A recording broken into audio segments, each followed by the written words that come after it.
We're going. We're live. We're See my live. big mumbo I jumbo love tea. live. I'm glad you guys love live. I have to bring y'all a little smile every once in a while. Amen. We are here on June the 9th of 2020. Here in Oklahoma, if I understood correctly, Oklahoma City started yesterday opening businesses back up. I was in a meeting that had various people from various states in it, and each of the states are starting their opening back up from the shutdown that occurred because of the coronavirus.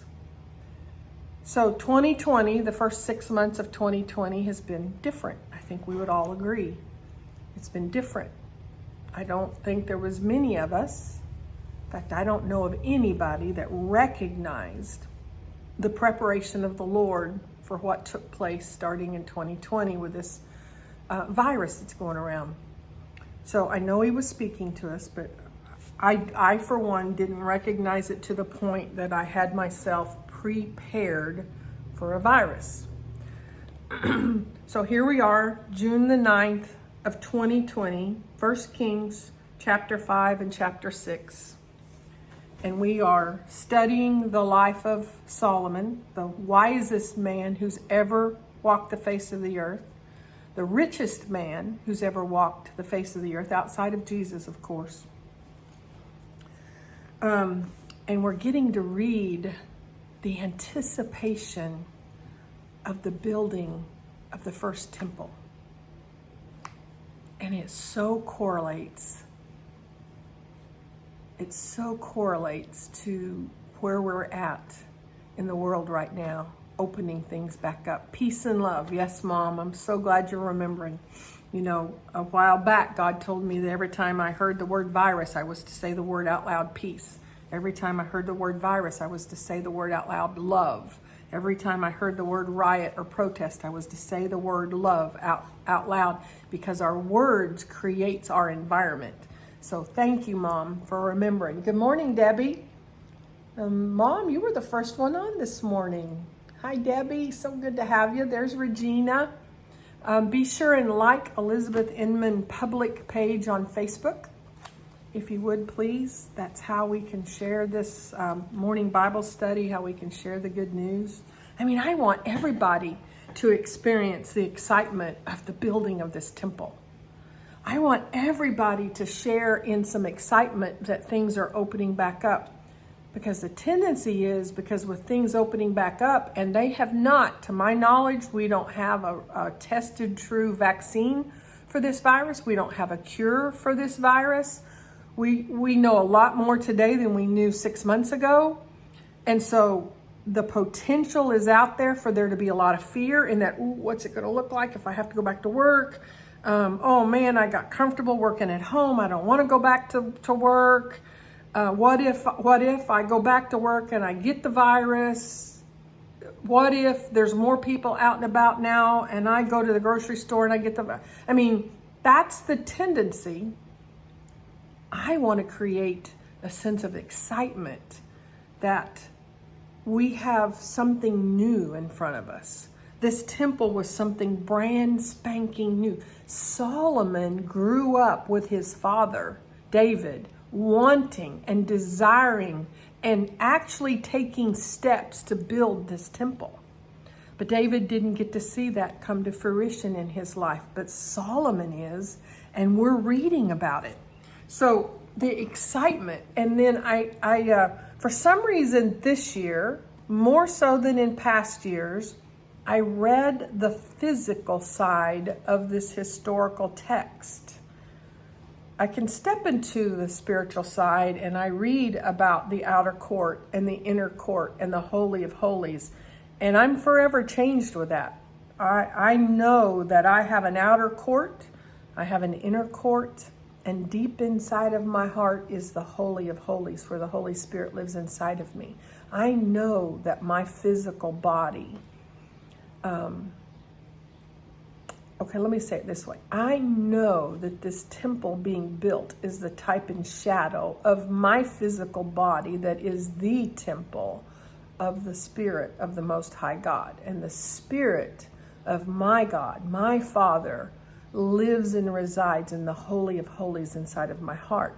And I have an inner court, the Holy of Holies. I've got the inner court, I've got the outer court, and I've got the type and shadow of this temple being built. But today, I think maybe it's because of the virus. There's Melissa. Hi, Melissa. You tell Parker and Justin and Alina Pearl and Dalen and all the others that are there. There's more there, but you tell them Auntie loves them. Here's kisses from Auntie for all those babies. Hey, Pastor Charles. Hi, Jane. Hi, Regina. Thank you guys for coming on. So I think part of the reason that my today's reading was more physical is because of where we are in 2020. These thoughts that we have, these feelings that we have manifest itself into physical symptoms of anxiety and fear and the unknown. We don't know what it's going to look like. We don't know what's going to happen in the fall because the media keeps telling us to be scared of the fall because in the fall there might be a reoccurrence. You get what I'm saying? And so today I'm reading over what I've pressed in so many years about wanting to understand the spiritual significance of the building of this temple. And today I actually figured up that the actual part of the temple that was considered the temple was only 2,700 square feet. I'm just sharing that. But then they added the upper chamber, and then they added 3 stories, and then on the perimeters of the temple they added all the secret rooms. And so I have not stopped to figure out what the total square footage is of the entire temple. But I did read about the cherubims. Did you read about the cherubims today? And I did a little research about the cherubims. So, because right here in this column, right here, in this column in my reading plan, all of these cherubims were talked about. Not different cherubims, mind you. I just want to just count for a second, if you'll allow me to count how many times the word cherubim is used just in this one column. There are not multiple cherubims, but it's referred to multiple times. There's 1 in verse 23, 2, 3, the carvings of the cherubims 4, the carvings of the cherubims 5, the decorations of the cherubims 6, the carvings of the cherubim is 7, and then 8 different times in this one column the cherubim are referred to. So I just did a little bit of research. So the first thing I found is that the cherubims are considered to be the highest form of angelic beings. Number 2, it symbolizes God's chariot, which is used to usher in the presence of God. Now, if you think about where the cherubim were located and how they were placed and where they were carved and how they were carved inside of this temple, that makes perfect sense. To think of what we envision when the word cherubim is used, it's a stretch for me to think about the chariot, except when you look at the placement of them. So here's the other piece of this. Right now, at the sound of my voice, I have 12 people online with me, and I have 5 people in the room with me. So I've got 17 people that when the word cherubim is used, you all have a different view. Your imagination that's inside of you conjures up a picture of a cherubim, and it's highly likely that there's 17 different versions of that. And the reason it's highly unlikely that you have the same vision of it is because nobody really knows what they look like. There's even some discussion as to whether or not a cherubim had multiple faces, 4 of them to be exact, or if a cherubim with multiple faces had the faces of human beings or if they contained the face of animals. Controversy. Nobody really knows for sure. Now, in America, there's been a company that grew and grew and grew and grew. In fact, that company is headquartered outside of Joplin, Missouri, for their depiction of what cherubims look like. And so they're all throughout history because cherubims are the symbolism and the highest form of angelic beings. Man has attempted through their artwork to create cherubims. And in fact, I at one time had some cherubims, what would be called cherubims, on the wall in my home. I don't know that I do now.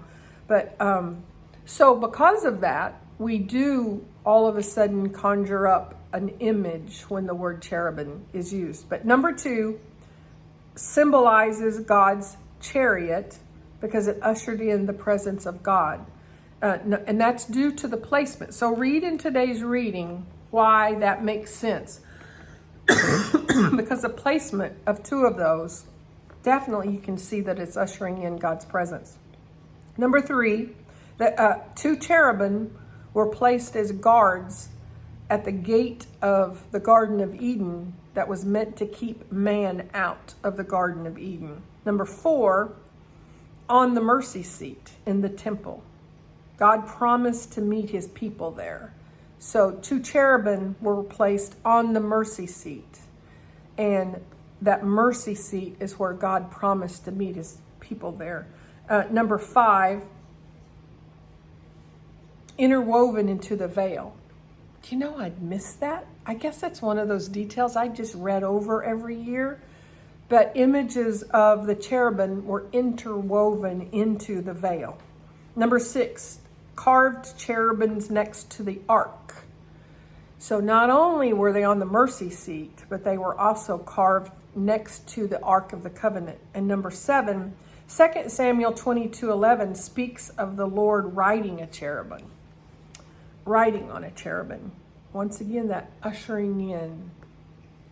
Number 8, this is where the exact identity really has never been revealed. It remains a mystery. So some of my notes about that, they're believed to be angels. They're symbolic of the Godhead. They're symbolic of the Trinity, the Father, Son, and Holy Spirit. They're symbols of God's mercy, and they're symbols of God's nearness. And then number 9,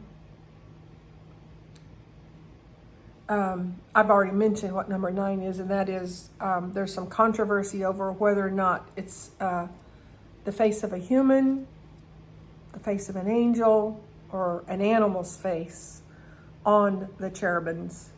And number 10 is the fact that there's still a mystery. So I just wanted to share a little bit of the things that I read today, and I really just truly wanted to speak to life the sense of anticipation that I believe every one of us got as we read today. I don't know how you could read, the exchange with the king of Hiram of Tyre, King Hiram of Tyre, the exchange between him and King Solomon, and the pact that they made, and how Solomon promised to feed his people, to feed that king's people, if that king would send laborers. And then I told you there was a lot of physical to this.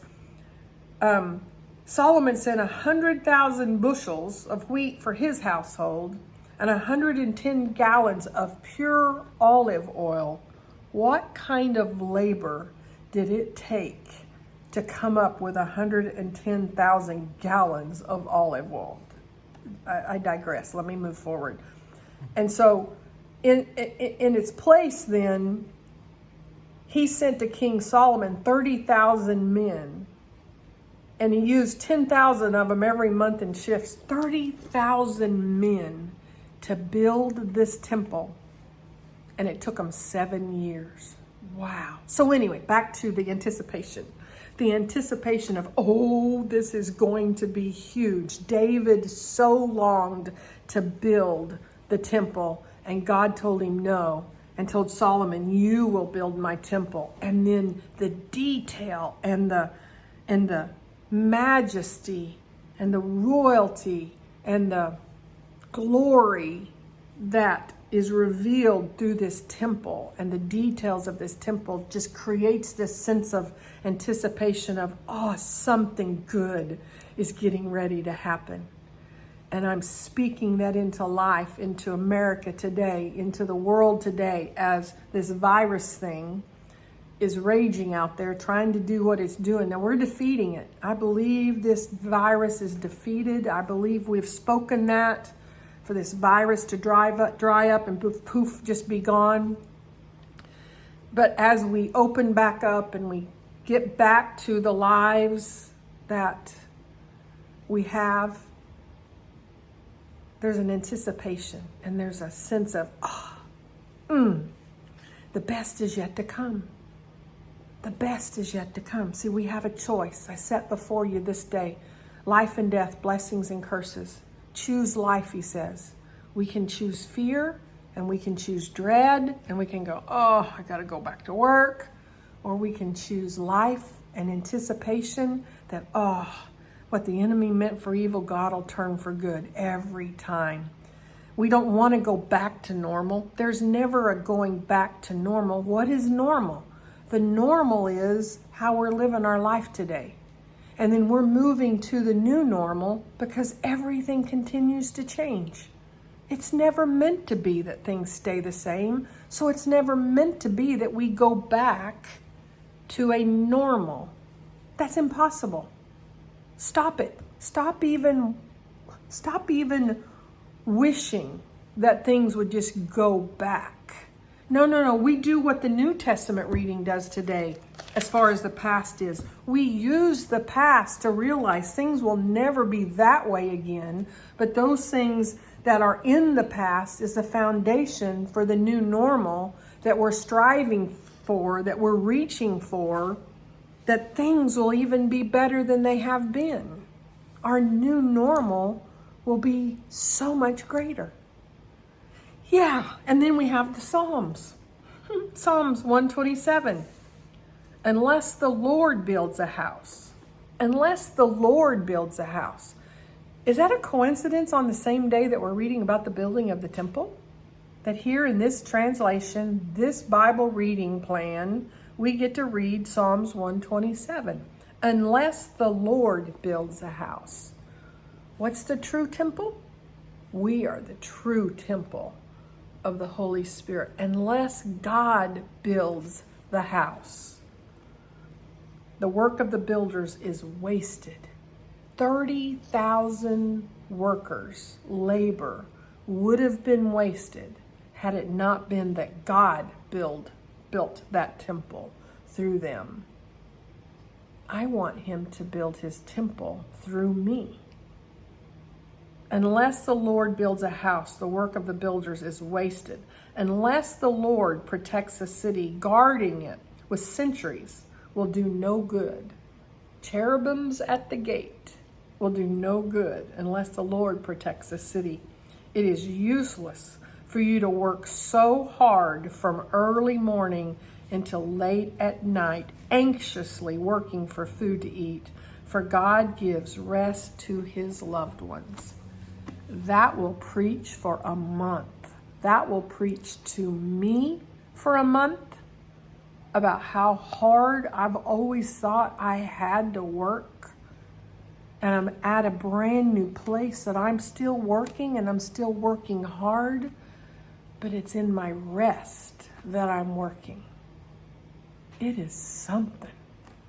It is something. Whew.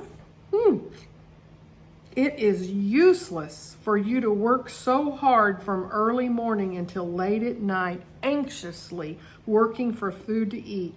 For God gives rest to his loved ones. I'm going to repeat it one more time, and then I'm going to click off, because I know I'm not the only one that these words needs to penetrate my soul.